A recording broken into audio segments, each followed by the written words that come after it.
Good evening, and it's a distinct pleasure again to welcome Matt Winkler, who has been here before.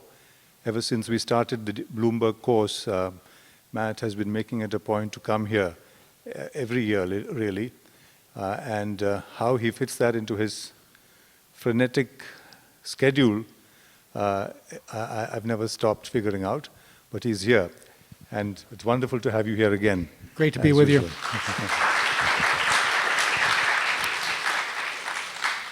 Just to give you a slightly better introduction to Matt Winkler, he is the co-founder and former editor-in-chief of Bloomberg News.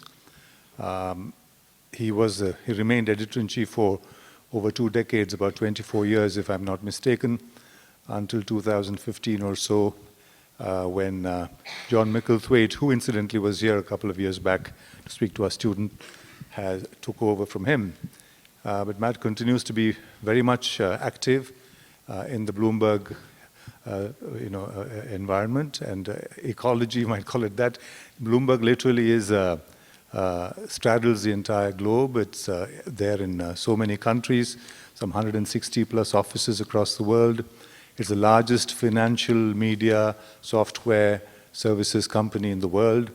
And the Bloomberg terminal is one of its kind, and we are lucky to have probably the single largest collection of Bloomberg terminals in this country.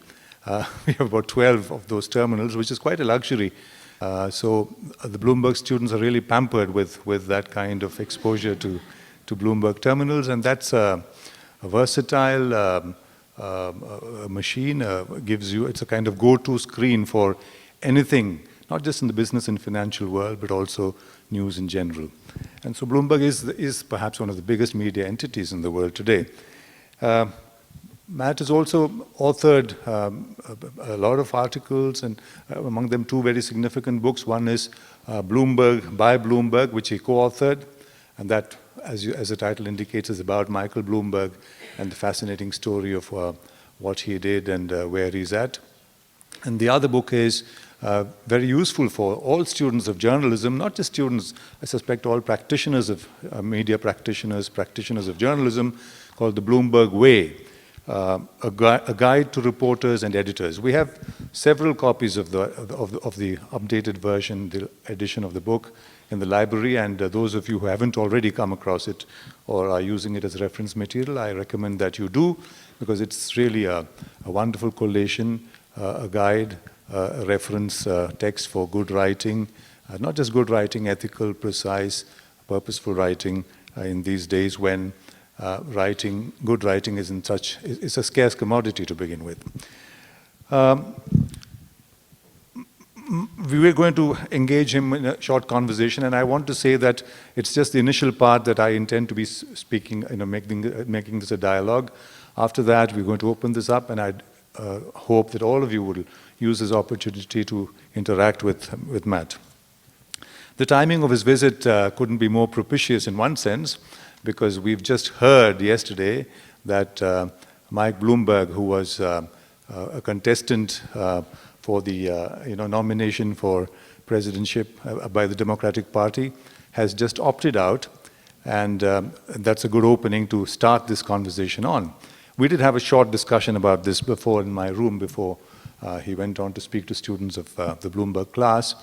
And the question, Matt, is, of course, when Mike Bloomberg entered the race, there was a lot of vacillation even before. Would he not? We got to hear this because the Bloomberg professors who came to teach were always on tenterhooks. If he did, what happens to Bloomberg? That was the next question. If he does, how does Bloomberg go about covering their boss being the presidential candidate? And if he won, what happens to Bloomberg? These are all questions up in the air. But all that now, I think, is settled in one sense. However, the question still remains, why did he decide to enter the race? Because Bloomberg, from all accounts, is a data man. He would have known his chances from the word go. He would have had a keen assessment of the prospects, and yet he chose to enter the race as late as he did after 4 contests, and to opt out soon after.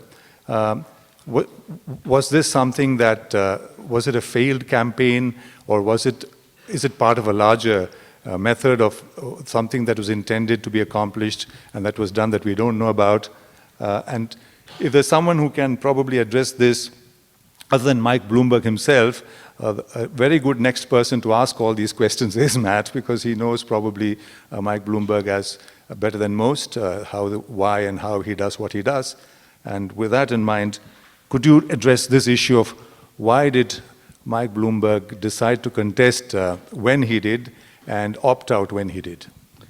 So you mentioned this book, Bloomberg by Bloomberg. And anyone who reads it can appreciate that Mike Bloomberg, if nothing else, is passionately committed to everything that has made the U.S. a wonderful country. And his devotion to the U.S. and the world, for that matter, is limitless. And as everyone, I think, is aware by now, the country has become increasingly polarized, divided. There are many policies that are fundamentally adverse, certainly Bloomberg would say so, with respect to climate change, health care, the financial system as we know it, widening inequality, the hostility towards immigrants. All of these things have not only festered but become more prominent. And just based on what Mike Bloomberg has said already in public, so this is not my interpretation, this is just based on everything that he has said.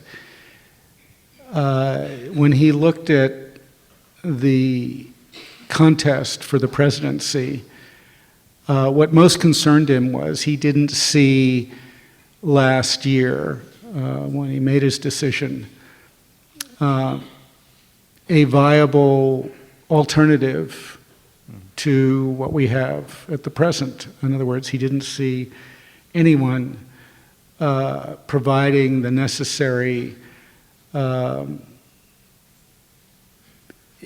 leadership and experience to unite the country. And that's why he made the decision that he did last year to become a contestant. Now, what did that mean? It meant that, because Mike doesn't do anything in half measures, if he makes up his mind to do something, he is completely committed and devoted to whatever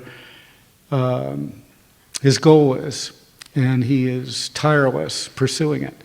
And so he got in the race late, but one thing he did do, and he did it as fast as he could, is he said, I'm going to share with the American people what my policies would be if I was elected president and what I would do. And he was very systematic and detailed about it. And so when people talk about, you know, a billionaire former mayor spending all this money, really what that is Mike Bloomberg committing himself to providing over multiple media channels, platforms, his policy prescriptions. Right. And I think what hasn't been reported at all, really, aside from the fact that he has spent obviously more than $500 million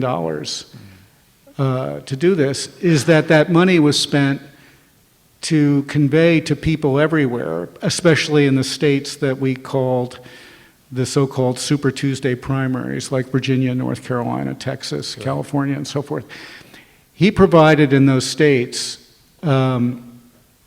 over television, radio, online, all the things that he would do to bring the country together and to deal with the biggest issues of our time. Now, this is my interpretation. I think that based on what I have seen and read, those messages actually did connect with a lot of voters. And when a lot of voters started to think about where we are right now, and that Mike Bloomberg is right. The one thing we have to do is make a change. We have to change the current administration. Someone has to do it.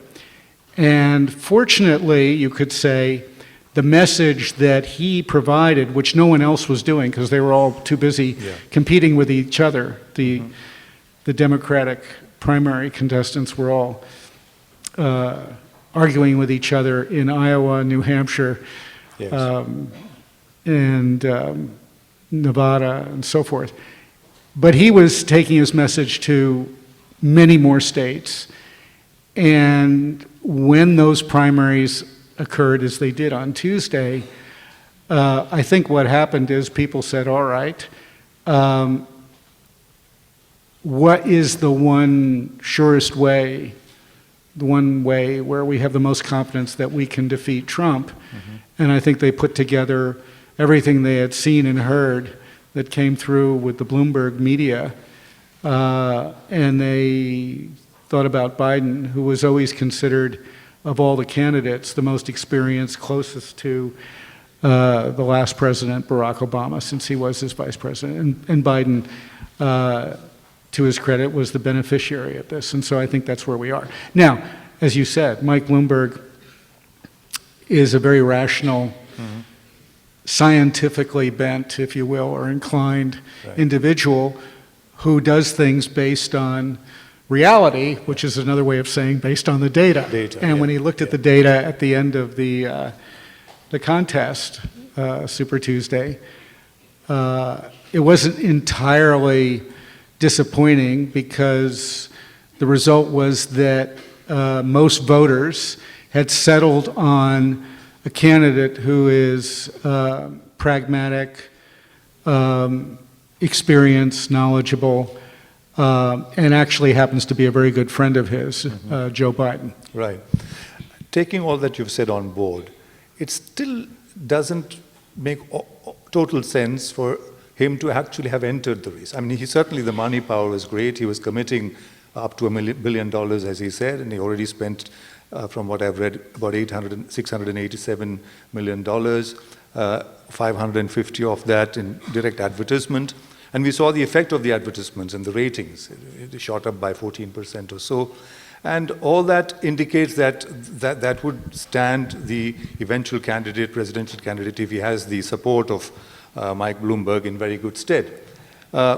If Joe Biden is the person who is closest to his thinking in the moderate line, why would Bloomberg himself enter the contest still, especially because the performance, as we were discussing earlier, in his appearances were rather lackluster. In fact, Donald Trump has in fact given him an exit kind of tweet, face-saving, where he says about his campaign management, all of the fools and truly dumb people who got him into this mess. I mean, he's referring to Tim O'Brien, the campaign chief, and perhaps the others. Why would he lend himself to that? I mean, it's true that the virtual presence of Mike Bloomberg looms large on this election. And as you yourself indicated when we were discussing this earlier, in the current House of Representatives, the kind of strength the Democrats enjoy is in no small measure because of the power of Mike Bloomberg in supporting many of those candidates, who could get there. But why would he himself stake his personality, his reputation, because he was called all kinds of things. They said he was out there to purchase the presidency. There were readings that he was out there to do Bernie Sanders out of the race, adding, in fact, to the fractious nature of the race, as you just pointed out. So this still remains a question mark in the whole. Well, I don't think it's a mystery. Actually, at the time that he entered the race, there really wasn't any clear front runner when he announced. But much more important, to answer your question, is that of all the people running in the Democratic primary, Michael Bloomberg, as mayor of New York City, which, remember, is the equivalent of a small country, actually not so small, it's a pretty big country, one of the more diverse countries, and he was the leader of this country called New York City, which if you will, connects with every part of the world for 12 years. And he became mayor at a time of one of maybe its worst crisis, right after 9/11. And I don't think anybody would argue that the 12 years that Mike Bloomberg was mayor was an incredible renaissance for New York City in every respect, socially, economically, politically. Just about everything went in the right direction in New York City under Michael Bloomberg, and today people would say he was one of the greatest mayors in the history of New York. So actually, his experience governing and dealing with issues of our time is greater than any of the other candidates. I mean, Sure. He's actually done it. And so his campaign was he will get it done. And the proof of that is that he'd been there, done that, and he did get it done. So I think that is probably the most important reason for him entering the race when he did. And there's no question, were he to be the commander-in-chief, he would know day one who to call, what to do, which people are qualified to do which jobs, more so than anyone else. I think that's still true, by the way. I don't think that goes away. And why shouldn't he, if he has the wherewithal in terms of resources, use his own money? I mean, it's better than somebody else's money. I mean, people talk about, Sure. buying an election. Well, he can't be bought. I mean, he's the one person of all the candidates who can't be bought. And it's much more transparent. So I just think that the narrative here is taken out of context, mostly because Mike has been as successful as he has. It's not like he inherited any of this like the current occupant of the White House and squandered most of the fortune that he inherited. Mike Bloomberg, not only did he create something that has become very prosperous, but almost from the beginning of his career, he was a devoted philanthropist and remains one of the greatest philanthropists in the world today. So, we should all be so fortunate and lucky to emulate. So the current occupant of the White House, as you mentioned, has reacted, as you would know, of course, as many of us know, when Mike Bloomberg has stepped out of the race, saying he didn't or doesn't have what it takes, and also turned his ire on his campaign manager, Tim O'Brien, whom, of course, he hates for what he's written about Trump earlier. Among the things he wrote about Trump was that he's not even a billionaire. He's just worth about $100 or $120 million, claiming to be a billionaire. But what's important, he says this, and very interestingly, Mike Bloomberg, I think I must say, he doesn't give back in kind. I think he's rather gracious when it comes to being attacked in terms of how he responds. We've seen that with Trump now. We've seen that with Elizabeth Warren as well earlier when she attacked him, deservedly or undeservedly. But he takes it on the chin. He takes it rather graciously. This time I think there was a twist of humor as well, because he's tweeted, in fact, a small excerpt, a video excerpt from Star Wars, in which the Jedi Master, Obi-Wan Kenobi, is telling Darth Vader, if you strike me down, I will become more powerful than you could possibly imagine. And then he says, see you soon, Donald, as a cryptic sign-off. What do you make of this, Mike Bloomberg? I mean, Mike Bloomberg is fearless and always has been. And, if he believes in something or whatever he's doing, he's going to do it to the fullest extent. And that's always the way. And he doesn't care so much about, what commentators have to say about it. What's more important is being in the arena and doing something to help people. And that's always been, his credo. That's what he's about. So all of this stuff is more noise than anything. Sure. Well, now what's the fact is that he's out of the race himself. But do you think what's left of it in the Democratic side is a one-horse race or a two-horse race? Is it now Joe Biden alone, or is it still a fighting chance that Bernie Sanders could perhaps be the candidate? So I'm not qualified to address any of that. That's just beyond my purview. What I will say this is, he's not really out of the race, because before he was even a contestant, he was involved in helping so many candidates become legislators, congressmen, and senators in the U.S. Congress.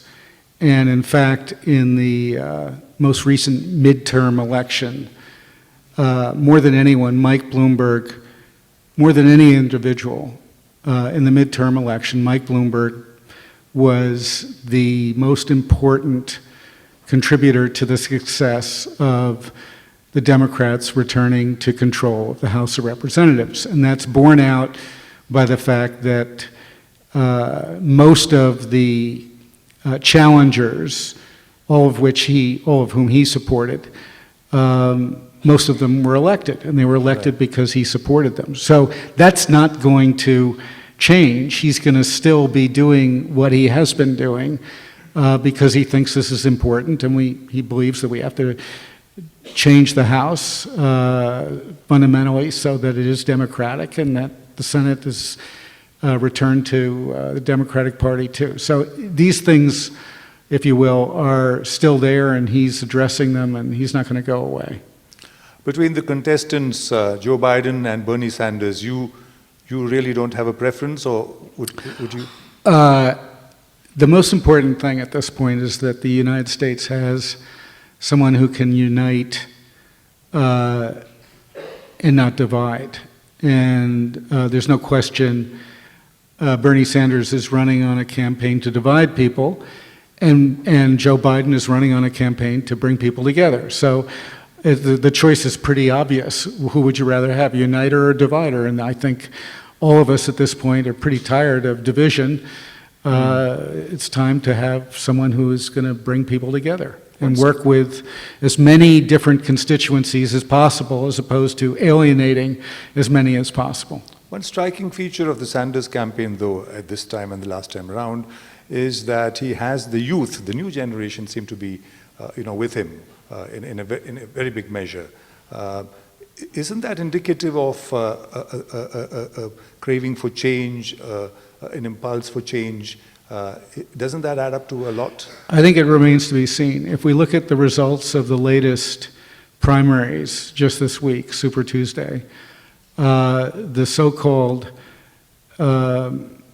Sanders coalition turned out to be a lot weaker. In some states, actually, it was weaker than when he ran in 2016 against Hillary Clinton.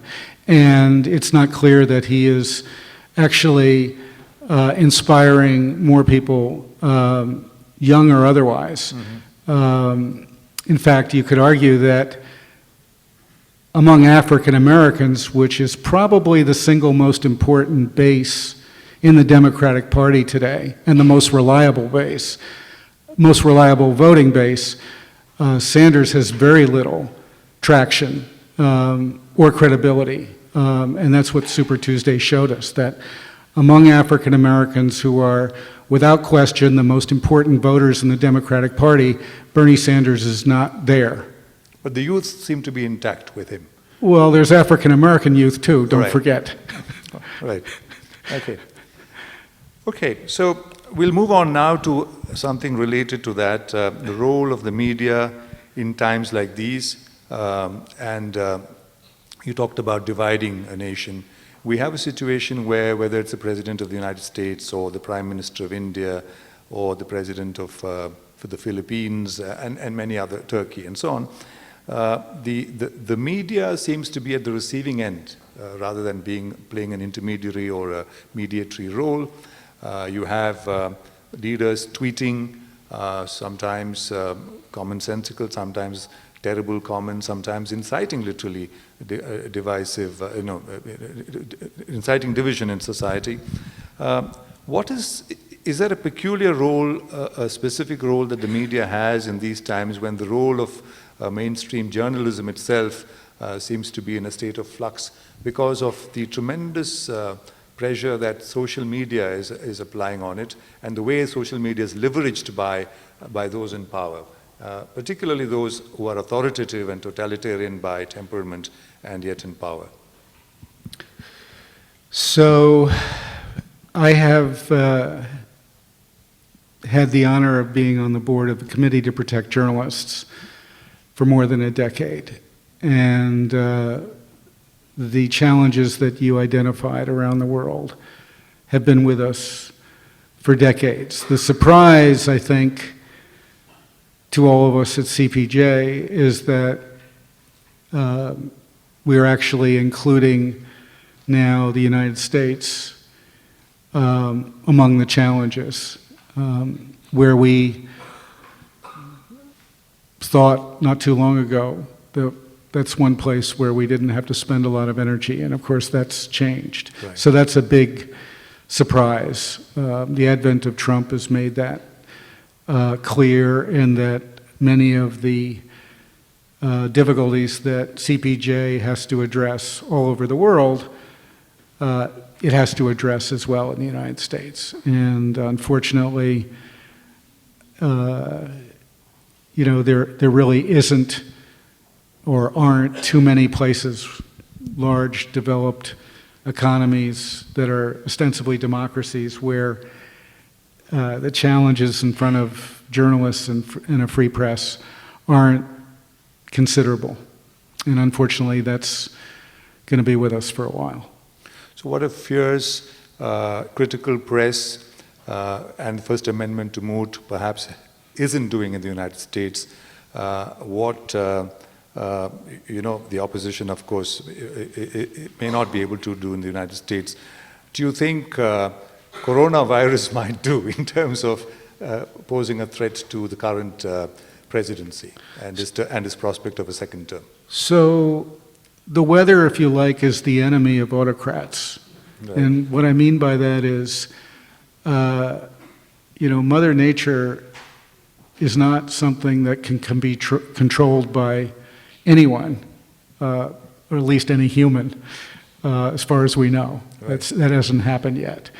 And therefore, the coronavirus in particular presents an unprecedented challenge to autocrats if they think they can somehow contain something that is a pandemic. And we've already seen so far, I think, what the consequences are of trying to control information about an emerging pandemic. And it hasn't gone well. It hasn't gone well for the people who thought they could do that. Right. I think this is a good point to open up the discussion. We've just touched on three major areas. There could be others that you could raise relating to the issue of the presidential contest in the US, journalism and the way it's played out, coronavirus, and or any other subject you think is relevant and Matt can talk to. Good evening, sir.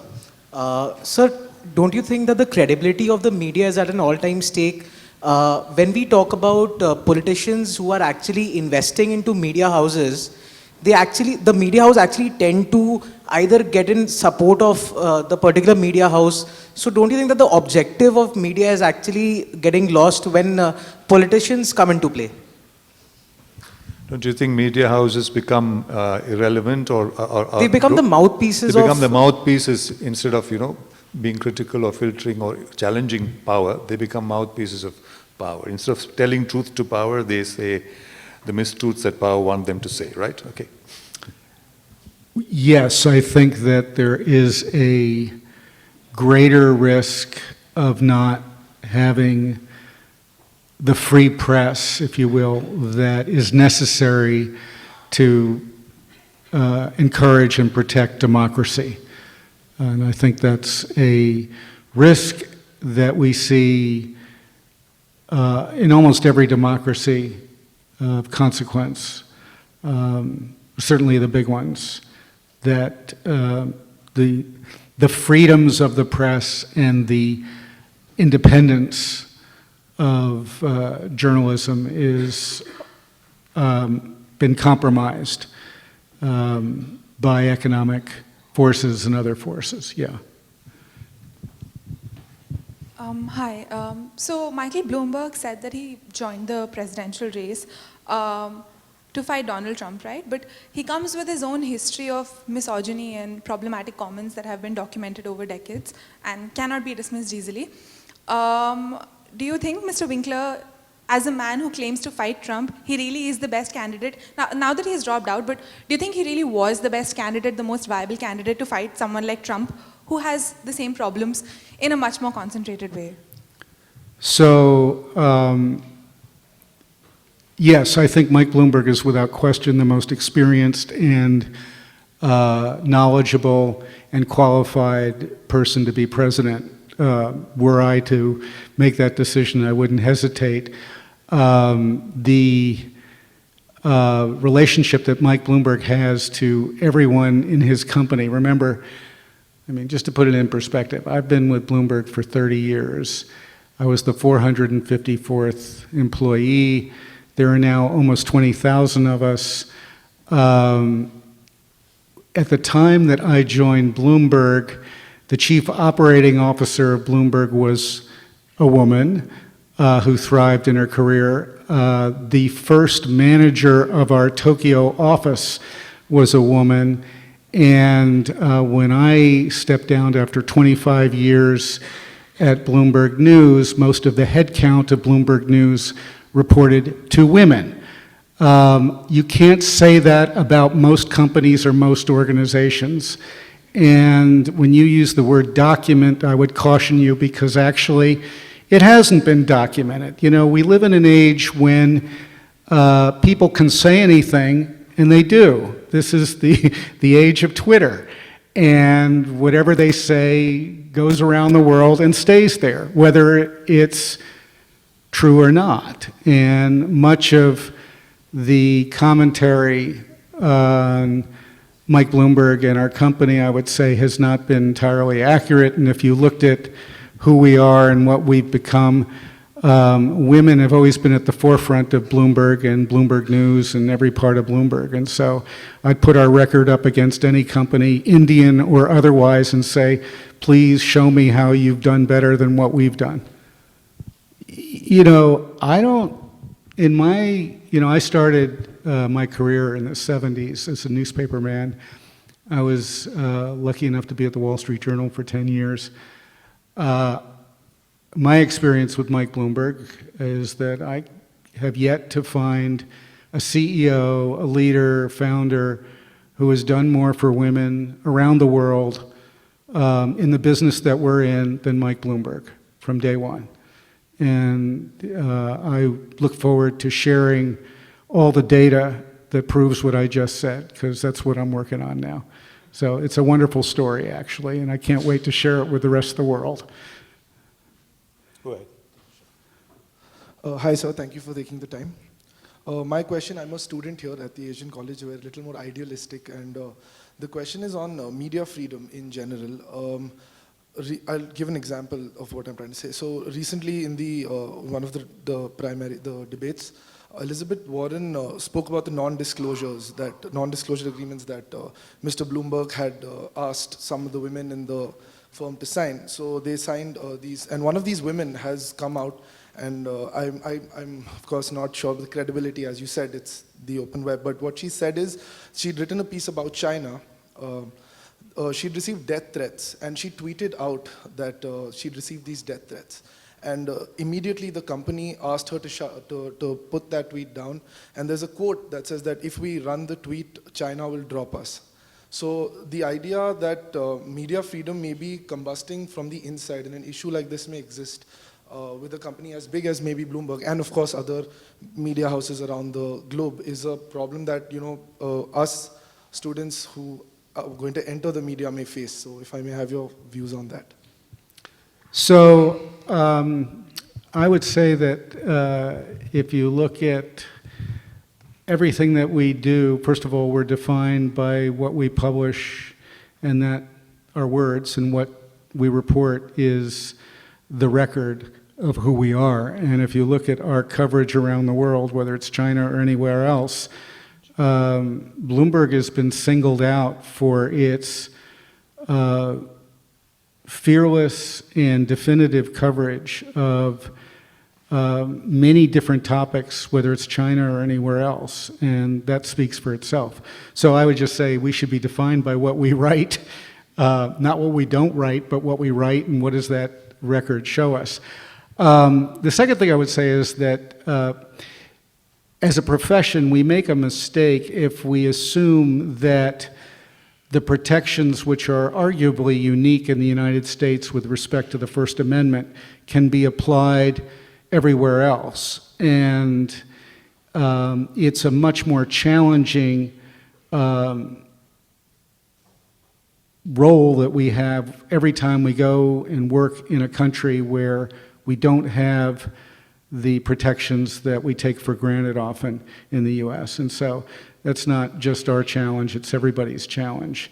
And the final thing I would say about us as a company is that we are a much more robust company everywhere we are. We aren't just a bunch of expatriate journalists like so many of our competitors who can easily be thrown out and come back for a later day. We have people who collect data in countries. We have people who are citizens of countries, unlike most of our competitors, who live there and work there. And so our utmost obligation is to take care of our people wherever they are, whether they're here in India, whether they're in China, whether they're in Turkey, whether they're in any other part of the Philippines. We have an obligation to take care of the people who are citizens there, not just to think about what are the consequences of what we write and report. It's a much more, as I said, robust challenge for us wherever we are, because we are invested in all of these countries as much as we're covering them. Good afternoon, sir. My question kind of deals with an ethical dilemma. So you've been in the business for a number of years, worked across different mediums. One thing that most mediums struggle with is moderation. So considering how the media landscape is evolving, and it's evolving at a rapid pace, how would you say new media organizations and traditional ones, Bloomberg included, should evolve moderation techniques, or how do you draw the line between absolute freedom and what is acceptable? You know, I said earlier in an interview with students here that I think this may be the most exciting, if you will, period to be a journalist, because we have access to information in a way that we never did before, and we can, if we're so inclined, acquire context and perspective through voluminous sets of data that were otherwise unavailable to people like me when we were beginning our careers. So you're in a much more advantageous situation because you have access to facts, you have access to data that is unprecedented. What that also means is that it's up to you to be the one to figure out how to organize that information in a way that provides the greatest context and perspective. And that's probably where much of our profession comes short, because we don't sufficiently have the discipline or the rigor to acquire sufficient facts to get the perspective that's necessary for people to make informed decisions. What excites me at Bloomberg is that is essentially the Bloomberg way. It's all about acquiring a great deal of factual information, a limitless amount of factual information. So when we look at it, we can provide what essentially is a mosaic. It's many pieces of data, and when you finally look at it, you see a picture that is very meaningful. But you have to have the discipline to go after the data. And far too many of us think news is a soundbite, a tweet, and our perspective is shaped by the soundbite or the tweet when that is only one data point, if you like, and it's totally insufficient to understanding where we are. Hello, sir. My name is Akshit. So my question to you is that as Bloomberg has been on a subscription model for a long time, I want to know how's that working for you? And do you plan to continue with the subscription model or do you have any alternative model in mind?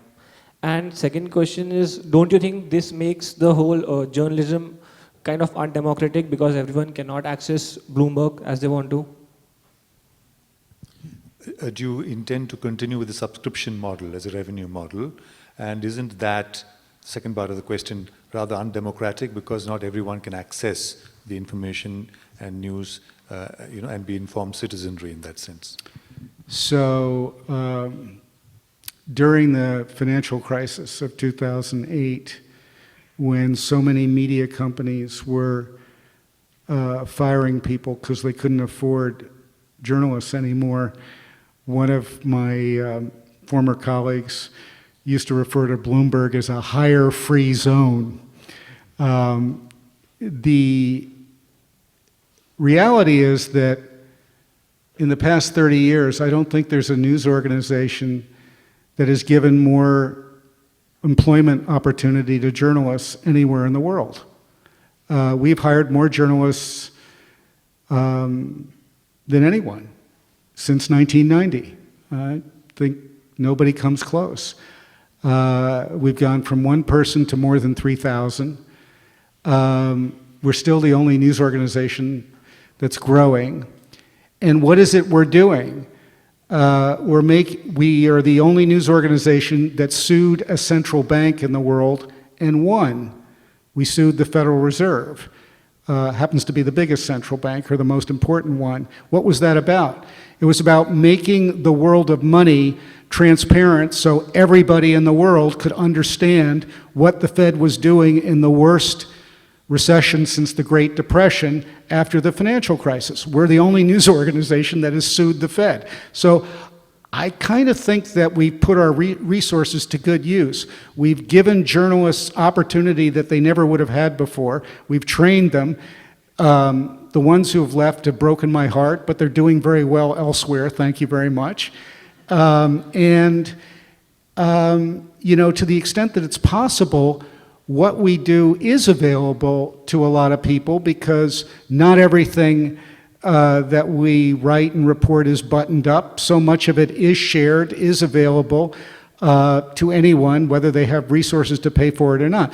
The fact of the matter is, every news organization today of consequence, whether it's the New York Times, the Washington Post, just to name two in the United States, or Bloomberg, has a paywall.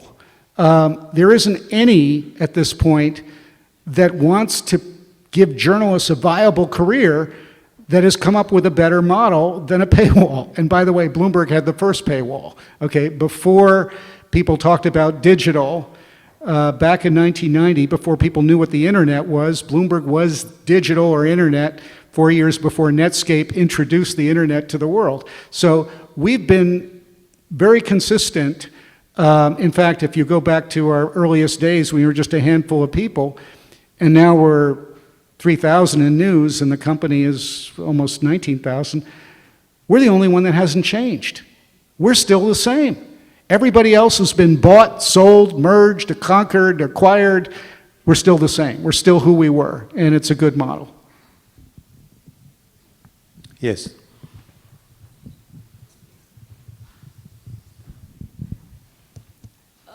Good evening, sir. My question is more to do with sinking editorial leadership. In a way that, Bloomberg is owned by Michael Bloomberg, who's very influential in a way that, and when Bloomberg has, my question is more about when a media firm like Bloomberg has to cover aspects on, say, racial profiling or the stop and frisk policy that was propagated by Michael Bloomberg as mayor of New York City, how do you sort of keep your, keep your reportage independent of what the owners have to say? So when we created Bloomberg News in 1990, we said, we're not going to cover ourselves because there's no way we would have any ultimate credibility if the people who are reporting on Bloomberg are paid by Bloomberg. However, if you look at how Bloomberg has evolved, from its earliest days. Before many of the people in this room were born, we were one of the earliest, if you will, aggregators. What that means is, if anything appeared about Bloomberg, the company, or Mike Bloomberg, the person, or Bloomberg News, you more or less knew about it on the Bloomberg before you knew about it anywhere else. How's that? Because by design, by Mike Bloomberg's design, we said the reader doesn't care where he or she or they get the news as long as it's accurate. So our purpose, before we had hundreds of reporters, was to make sure whatever was said anywhere else that was accurate would be reported on the Bloomberg. And that's been the model to this day. So whatever the New York Times has to say about us, you'll read it sooner on the Bloomberg than you will anywhere else. The Wall Street Journal won't tell you what the New York Times is saying, and the New York Times won't tell you what the Wall Street Journal is saying. But we have the Wall Street Journal on the Bloomberg system. We have the New York Times on the Bloomberg system. We have the Washington Post on the Bloomberg system. And we have hundreds of other news sources on the Bloomberg system that you can read anytime.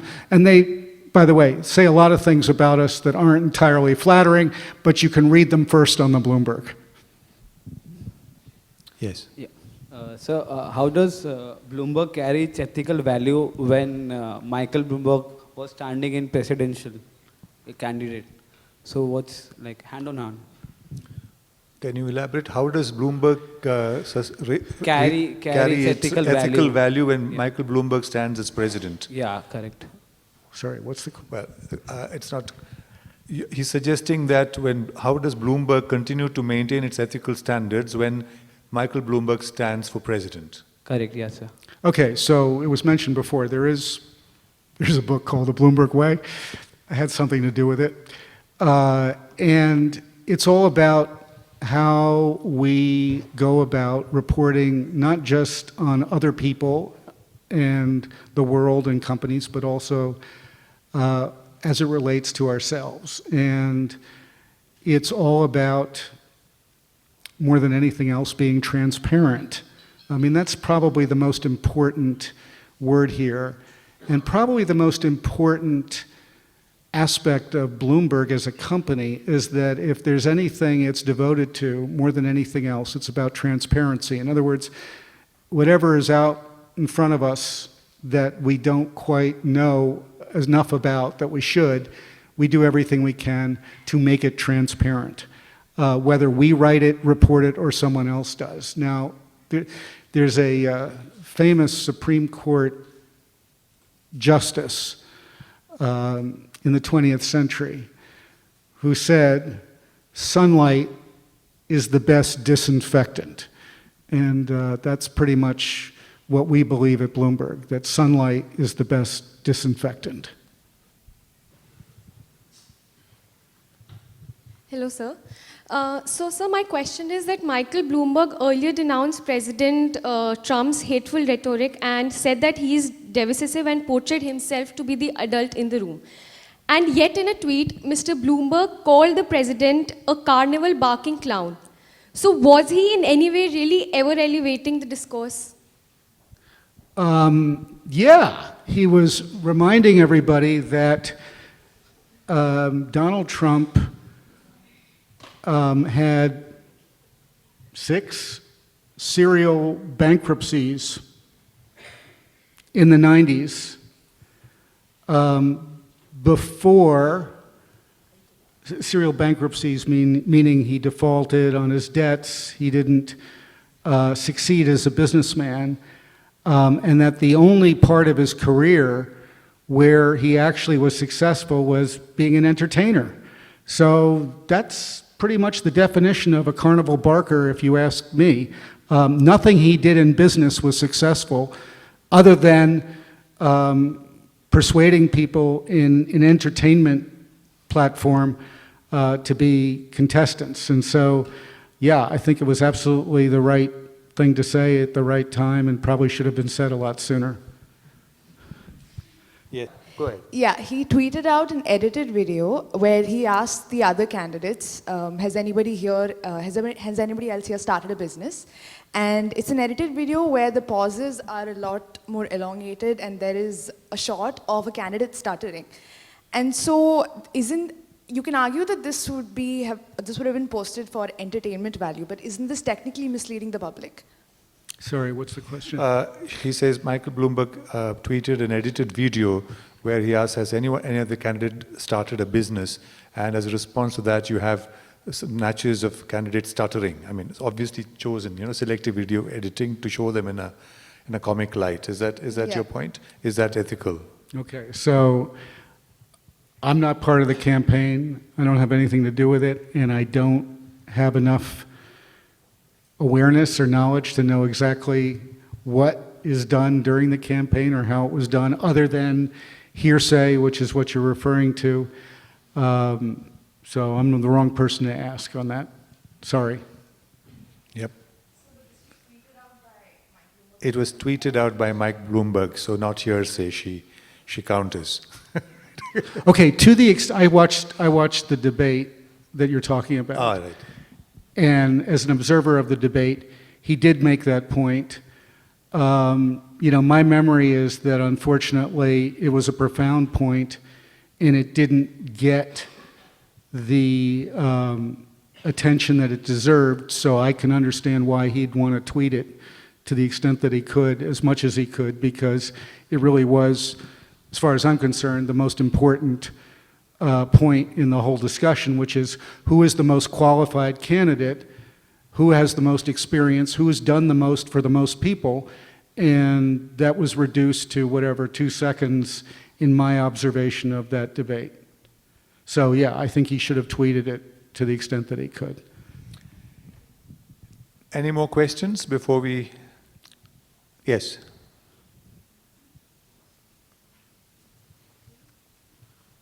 We'll take a couple more after this and then probably wind up, if there are questions. Here. Inge.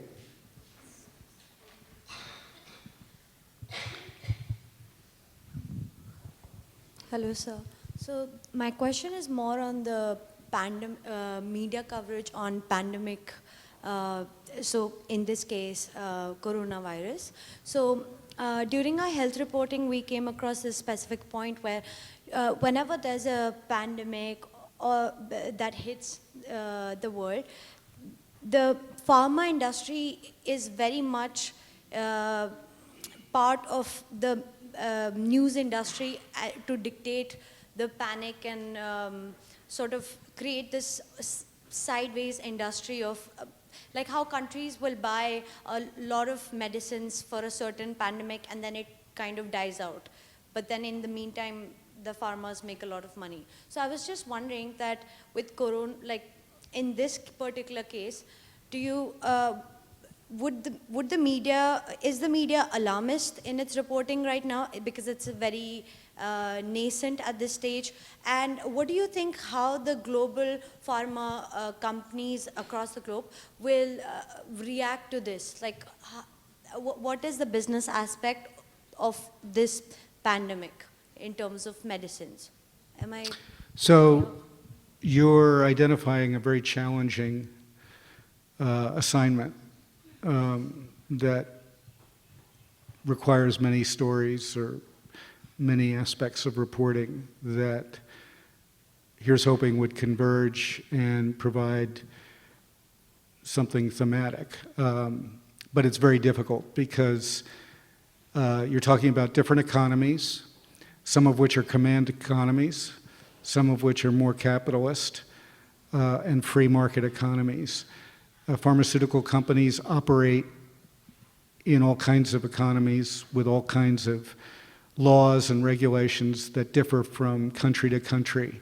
And so it's very difficult to come to a conclusion before you report the story about exactly where the pharmaceutical industry is and what the pharmaceutical industry is, because it's many different things in many different places, with many different masters, consumers, suppliers and so forth. It's obviously a subject we can't report enough on, but we can't come to a conclusion or give you an answer, a definitive answer that you're seeking right here and now without reporting it in multiple ways. And so I say, I applaud the assignment, and I would put as many reporters on it as I could.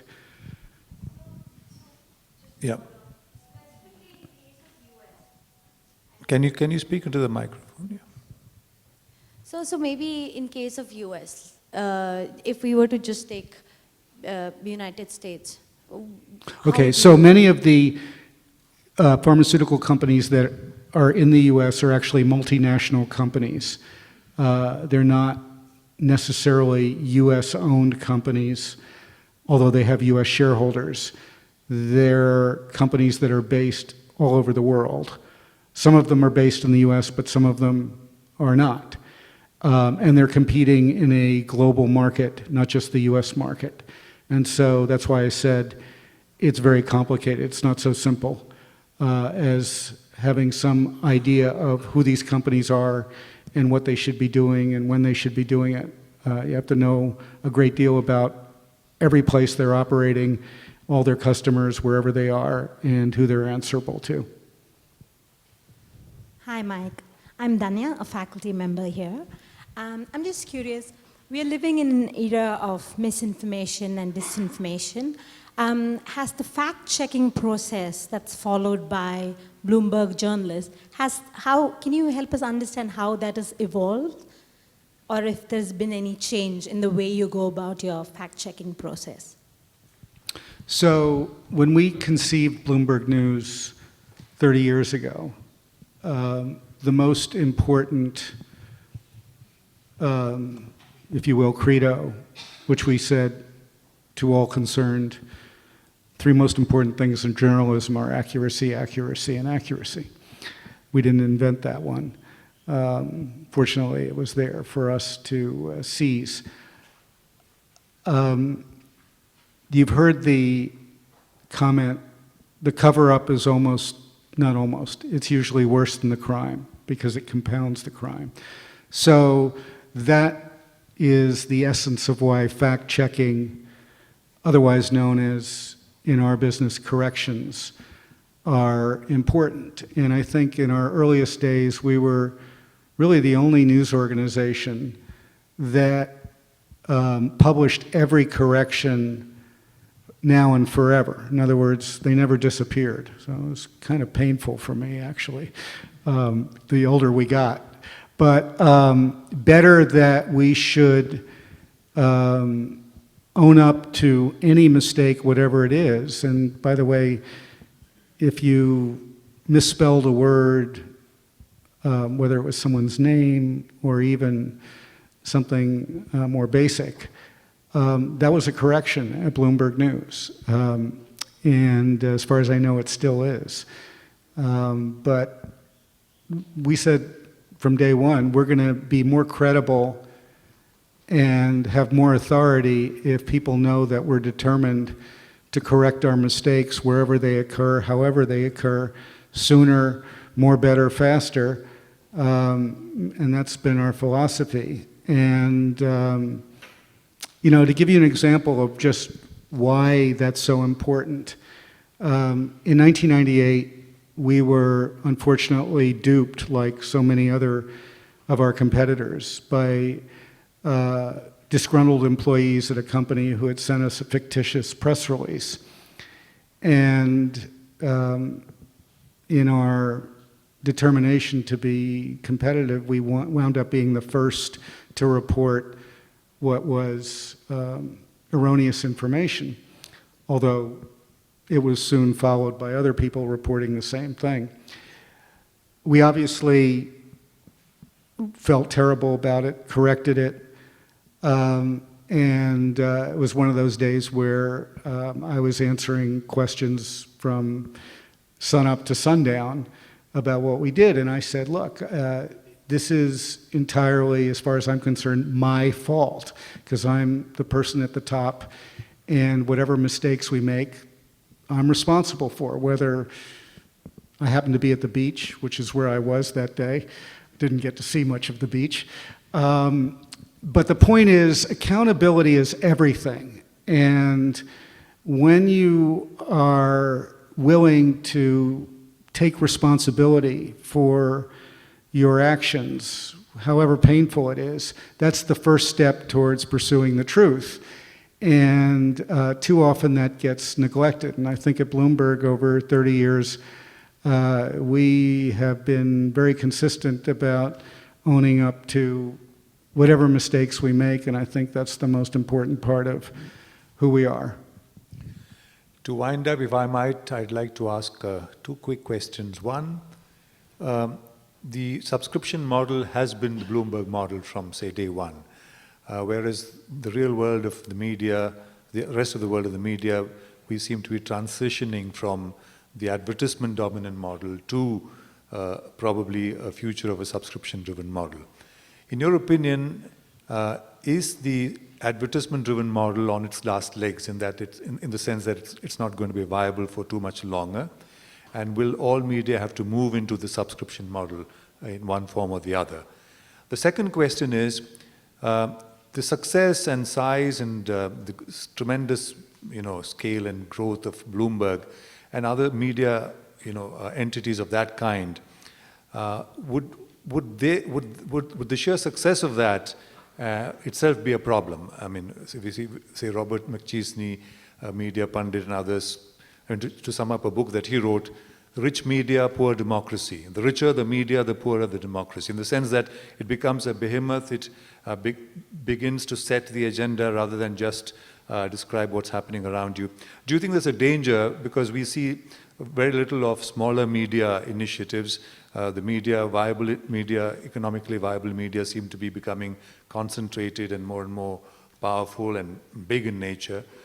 Is that again a departure from a world of medium-sized multitude of voices, a pluralism of voices? Does it affect all of that in a democracy? So what distresses me probably most about the media landscape today is that, particularly in the US, but it's not limited to the US, the local traditional newspaper is dying. And it was the essence of everything we cherish about democracy at the most basic local level. And if that goes, that's a big threat to everything else. No matter how successful the biggest media companies are, like ours, if there isn't reporting at the local level that's supported, for example, what distressed me during the financial crisis is I used to say, JP Morgan knows more about what's going on in your town than you do, and it was a bank. Not that the bank itself had any roots to speak of in these small towns, villages, cities. It's just that it was a bank there, and because it was involved in local finances, it actually did know more about what was going on in the town than its citizens did. And to me, that is sad and distressing, because people should know fundamentally about what's happening to their money wherever they live. When I say their money, what's happening to their sewers, their schools, their hospitals, all the institutions that are part of local government. And unfortunately today, fewer and fewer people, wherever they live, have any awareness of that, because the local newspaper that used to report on these things is no longer with us. And the model, advertising model, subscription model? Well, clearly the advertising model is, for most of us, gone. If it was ever there. I mean, Bloomberg, of course, is a bit different because, as you said, we've been consistent from day one. And we adopted a model that has since become the model of models. But yeah, there's a real problem, because if you can't figure out how to support your journalists, you're not going to have journalists. So far, the subscription model has enough evidence behind it to prove that it can support journalists doing great journalism. I don't know about the advertising model at this point. Okay, although I said we'll wind up, Krishna Prasad, who's a member of our visiting faculty, has a question. Can you get the microphone here, please, quickly? Thanks. And that's the very last question, I promise you.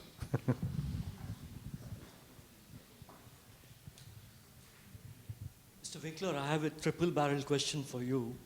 As a cynical journalist, let me just say this, that in India, all events or most events conducted by media organizations are generally seen to be an attempt to suck up to power.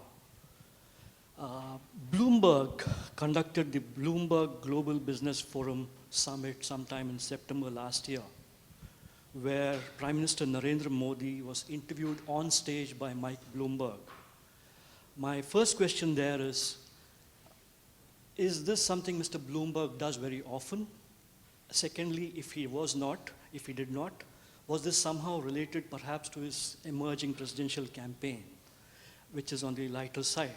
But my key question really is about Bloomberg itself, which is largely and almost entirely has been a business operation. How does Bloomberg look at Narendra Modi? How does Bloomberg look at the extraordinary collapse of India's economy?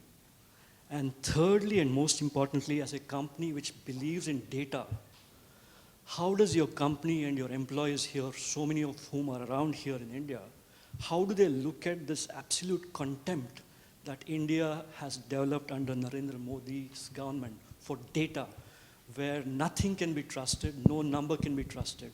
So these are three questions, and I thought you might like to hear them.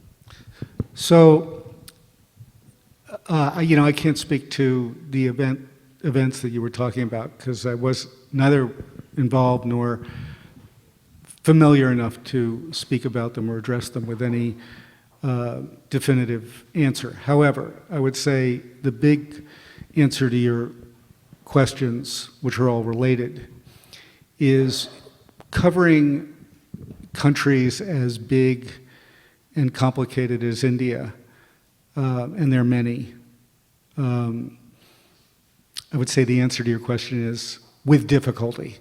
It's very difficult, is the answer. Now, there is a way to do it, and we do it. And earlier today, I was lucky enough to be in front of your wonderful students, and was able to show many aspects of India and its economy with data that is, I think, very transparent and can be replicated and is definitive.